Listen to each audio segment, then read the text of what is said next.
dal leen ak jàmm ñu xëy taxañ yéeni kay xëy doo tàmbale kook l'observateur dikkaat naka ci kër gi ne Sodefitex naka ab grand drame économique boo xamante ni ci moo ngi yot boobu lekk risque de fermeture maanaam boo moytu nag usine boobee nag dina tëj bu Tamba bu Kolda Vélingara Kédougou ak perte d'emploi yi nga xamante ni ci ñoo ngi ko ci yotal baisse de 32% jëm ci rendement de coton bi nga xamante ni ñoo ngi ko doon liggéey foofu ak manque à gagner bi nga xamante ni ci daanaka booy xool moo ngi toll ci 10 milliards entretien exclusif bi nga xamante amal nañ ko ak directeur général boobee di Papa Fata Diop naka yéene kaay bi xëy na see fësal lu bare bari ne usine boobee naka di Sodefitex naka boo moytu naka dina nërmelu bu daanu si suuf ba xalangu yéene kaay bi di Sud Quotidien naka xalangu feneen te moo di assemblée nationale ak vote budget naka institution bi nga xamante ni ñoo ngi koy waajal naka niki tey ji naka jàppale naka kuréel gi ñu duppee HCCT naka ci jamono ji naka ci nen la toog mu ngi ci absurde si naka Ismaïla Madior Fall ci biir yéene kaay bi moom mooy ministre de la justice nee na bu assemblée nationale bloqué budget naka président daka mun na promulguer coow la tàmbale na te dara xewagul li xew kay mu ngi ci lii Quotidien yéene kaay Abdou Karim Fofana di jóorin bi ngaaloo lépp lu jëm ci wàllum commerce naka la mu xamle rek moo di 56% maanaam téeméer boo jël juróom fukki ak juróom benn naka ci commerçant yi ñoom appliqué nañ li nga xamante ni ci moo di nouveau prix ci biir yéene kaay bi naka moo ngay xamle naka 400 boutiques nag compté nañ par jour plus de 11000 appels naka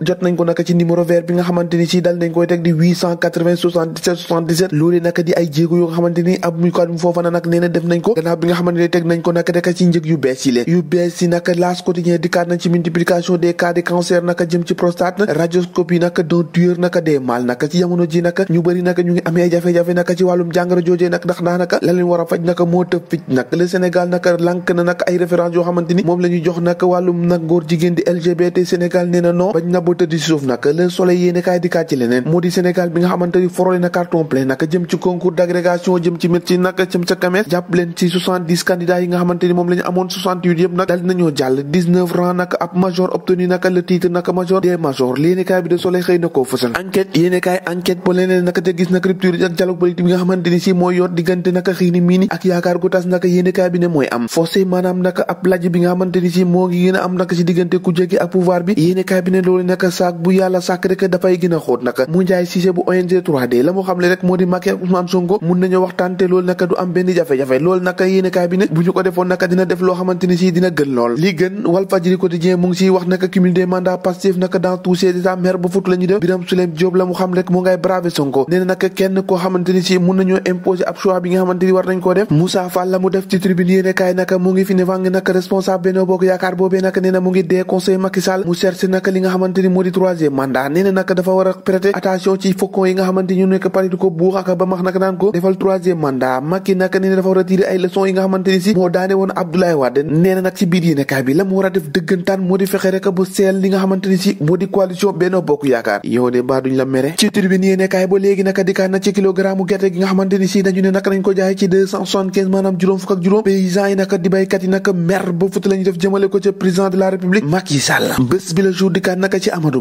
Ba nag ci jamono ji amagul bureau amagul cabinet marge de manœuvre boo xamante ni dafa tuuti naka premier ministre invisible maanaam kenn gisul ko noonu la ko yéene kaay bi xëy fasalee confidence ci biir yéene kaay bi nee naka dana dem foo nga xamante ni si moo di building ba président de la république la mu xamle rek moo di bugut koo exposé lu ni mel naka moo tax mu koo laq foo xamante ni si dina mun a amal liggéeyam te du am benn jafe-jafe bi mu am naka ba ñu daal ko yóbbu ci kaso naka cooli naka ba léegi naka mu ngi si ndoddam moom Pape Alé Niang jàppale nag opposition ak pouvoir naka si jamono ji ne au banc des accusés maanaam moom la ñu joxoon baaraama tuuma ni lu dal journaliste yi rek ñoom bokk nañ ci ndax saa su ne naka la ñuy bëgg rek moo di xatal journaliste ci seen liggéey ci jamono jooju nag waa CAP ñoom naka ñoo ngay internationaliser li nga xamante ni moo di xeex bi ndax marche boobee nekk ni que vendredi jàppale naka ñoom acteur de presse bi war a amal société civile ak mouvement citoyen loolu naka du yem ci réewum Sénégal yëpp naka fépp naka lañ koy def ci fi nga xamante ni ci moo di ci àdduna bi tàggat yaram wax ci coupe du monde ak wàccaay bi naka Aliou Cissé mi tàggat gone yi naka nee nañu pare nañu Adebayor naka bu Congo bu Togo la mu xamle rek moo di moo ngay mise rek ci gaynde Sénégal ndax am na ci ñoom yaakaar baax a baax Aliou Cissé la mu xamle ci biir yéenekaay bi nee na donte naka tàng na waaye naka ñun africains yi naka war nañoo am habitude de vivre avec tàngoor boobee nag nga xamante ni moo am foofee loolu moom jarul sax ñuy wax tàngoor bi mis nañu ko kon nag gaynde Njaay mbara wàcc noo ko déggandoo jàngin jëf fa ëllëg